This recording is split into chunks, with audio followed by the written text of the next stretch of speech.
Hello, it's Saturday.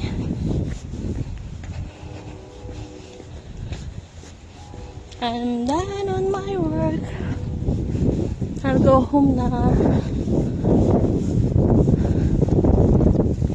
May pasok si husband 7 a.m. to 7 p.m. Sabay kami pumasok kanina.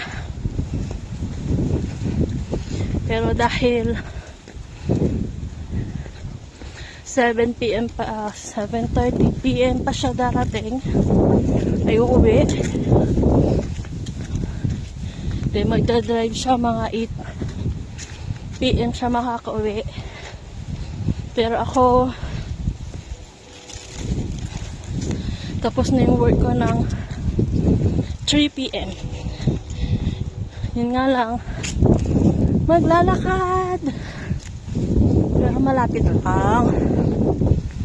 50 minutes lang.